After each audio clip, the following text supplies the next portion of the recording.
In 1983, after many successful arcade game releases in the early 80s, Nintendo released their own 8-bit third-generation home video game console, the Family Computer, or Famicom for short. Later released to the American market in 1985, and from there on out, it was referred to as the Nintendo Entertainment System. The NES was built with arcade games in mind, but later featured some groundbreaking games such as Super Mario Bros., The Legend of Zelda, and Metroid, all of which are beloved game series to this day. And even though the console is about 40 years old, there's one thing about it that stood the test of time. That's right, the music.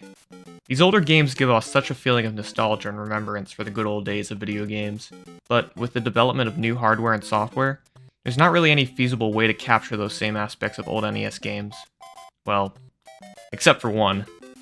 Modern music composers have to challenge themselves in order to strive for the best soundtrack they can produce. And what better way than to use those old limitations? And boom. The aesthetic of 8-bit music is born, not just from the hardware limitations, but from the desire to challenge oneself to relive those old days in the NES era. And no modern game does it better than Shovel Knight.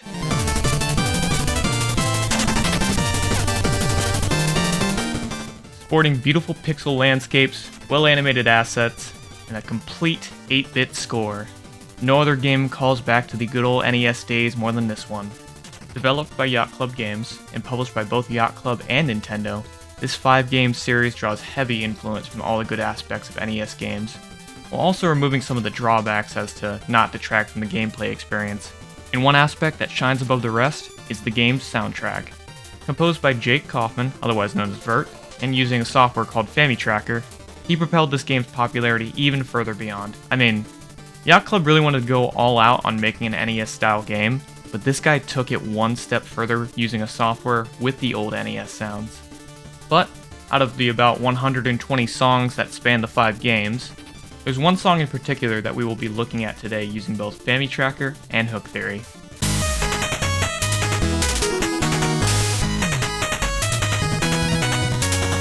In the Halls of the Usurper is the stage theme for one of the first levels you encounter in the game, sporting 7 different chiptune voices at a steady 150 beats per minute.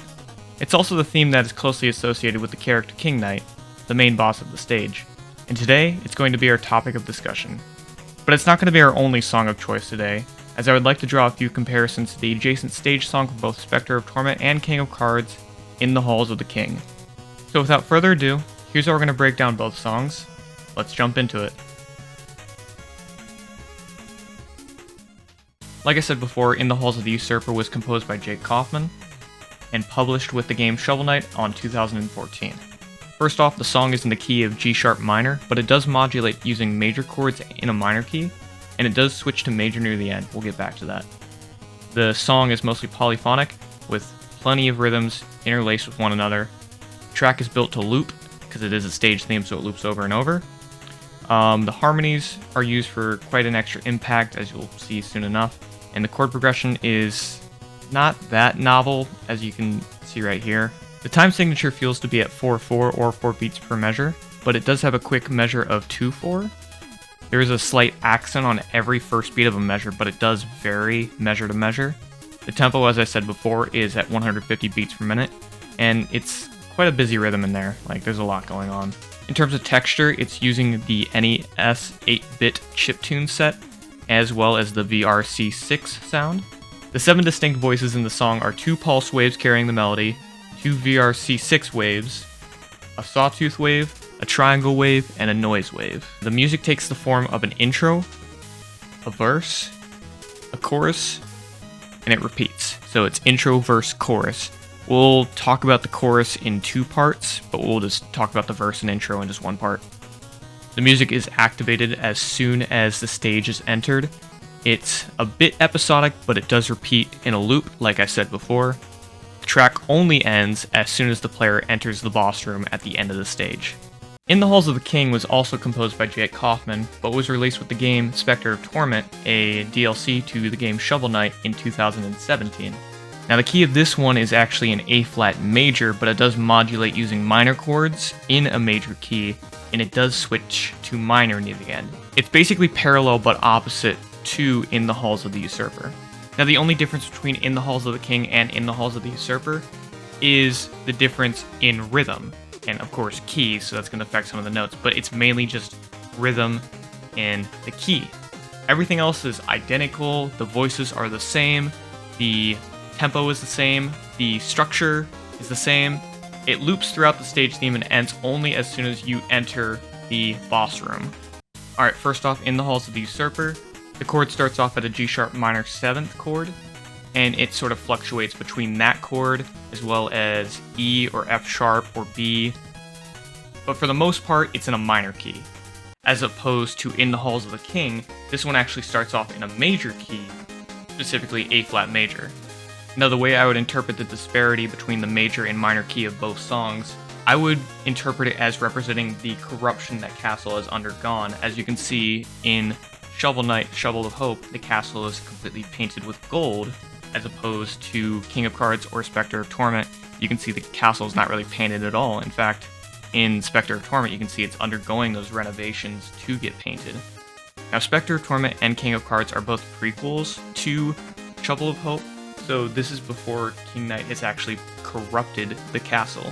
So the intro is not really King Knight's theme, it's actually the castle's theme. It's Pridemoor Keep's theme.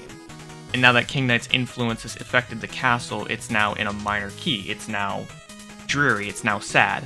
To quickly show the difference between the two intros, to show how similar yet different they are, I'm going to put them side by side right here. As you can see, on the top, you can see it's almost exactly the same as in the Halls of the King. As you can see, it's in that minor key. It plays off that minor chord. This is specifically the melody part carried by the two pulse waves. There's also harmonies happening that are just carrying out that chord or carrying out that chord progression, as you can see here, while the Sawtooth and Triangle carry out counter melody and bass line. In terms of rhythm regarding the intro, it's just a simple 8th note melody with the first note rested and the occasional 16th note run in the 3rd beat that leads to another 8th note melody. Now for the verse. Now this follows almost the exact same principle of the intro, where in the Halls of the Usurper is in that minor key, while in the Halls of the King is in that major key. It does sound a bit heroic, and I know King Knight is anything but heroic, so it kind of gives a little feeling of hope that the castle can return to what it once was, but going into the next part of the verse, it immediately switches back to that minor key, so it's just fluctuating between major and minor. But for the most part, it remains in that G sharp minor chord for the rest of the verse. It does have a bit of rising action back into a major chord again, and that's going to lead us into our chorus, which will be very important in a moment. In the Halls of the King is very similar again to in the Halls of the Usurper, but you can see the differences in terms of key, in terms of a few bits of rhythm, but for the most part, the rhythm is the same. The structure is identical. Again, it does have that rising action again leading into the chorus. Now, there's two parts of the chorus I want to identify. There's the part of the chorus I'd like to call the victory theme, and then there's the part of the chorus I'd like to call the key switch. So let's start with the victory theme.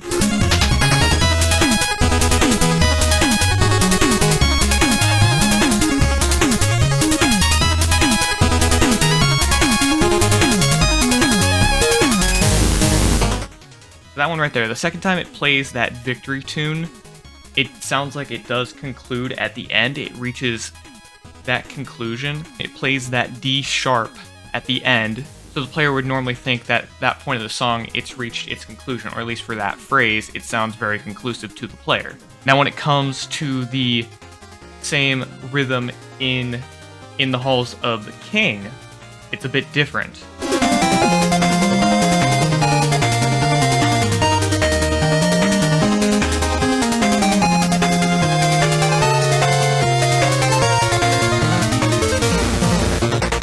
So, that time, it doesn't feel conclusive. It's only going up by half steps this time, instead of whole steps like the in the Halls of the Usurper was doing. In the Halls of the King, it doesn't sound like a true victory theme. It sounds like it's partial victory theme, if that makes sense. It's not a full victory, it's only partial victory.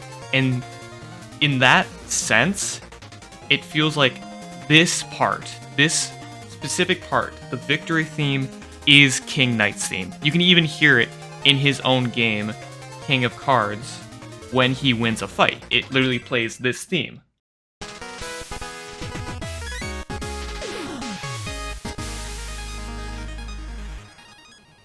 Now when it comes to the key switch between the two songs, the major difference between them is now, In the Halls of the Usurper is now playing in a major key fanfare,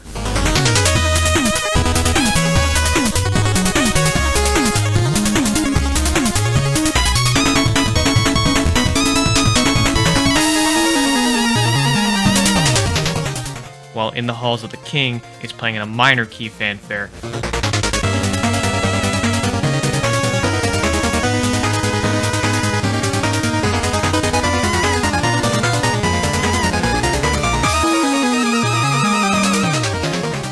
This may represent the fact that during the game of In the Halls of the King, when it's playing that minor fanfare, it's foreshadowing what's going to happen when King Knight takes over, while in the Halls of the Usurper, it plays that major key because it's now foreshadowing that King Knight will be dethroned once again. So that's why I call this part the key switch of both songs. So that just about covers every single part of both songs. The intro, the verse, and the two parts of the chorus, the victory theme and the key switch, which I think are the most important parts of both songs. However, there's one last thing I would like to mention. In regards to every single stage theme in the game, the boss theme at the end is very similar to the corresponding stage theme in terms of motifs, references, melodies, whatever you want to say. It's almost identical in some cases. A few examples I can pull up here is the Explodatorium theme versus Plague Knight's theme.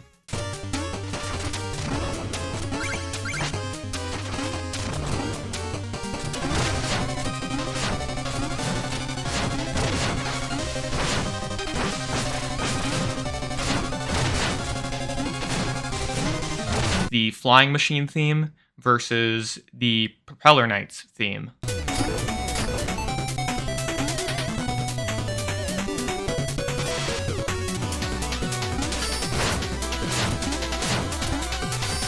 As you can see, both of those songs share similarities to their boss theme counterpart. Now, what about King Knight's boss theme? What does that sound like?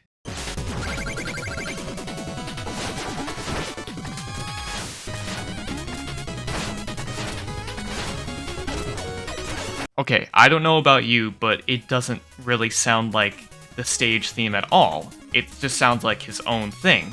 Now, if you really slow the song down and listen to it, or focus on the structure of it, it does have a very similar structure to Pridemoor Keep's theme. However, it's so altered, it's so different, it feels like it's the fully formed corruption that King Knight embodies. It just feels so much like him.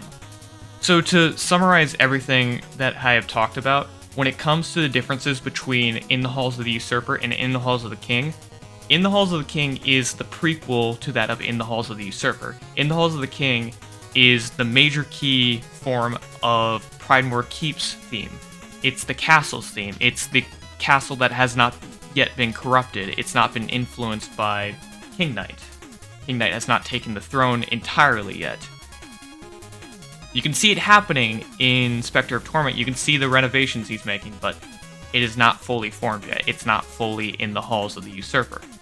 Whereas by the time we reach Shovel Knight, we can see that it's now fully, or almost entirely corrupted.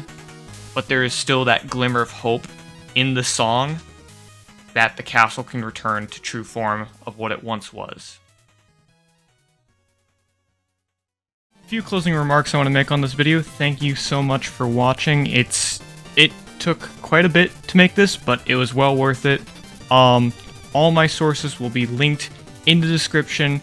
I would love to do something like this again, and yeah, I hope I did well. So thank you so much for watching the Shovel Knight analysis of In the Halls of the Usurper, or In the Halls of the King, or just anything that has to do with King Knight, because You can probably guess he's my favorite character. Yeah. So, thank you so much.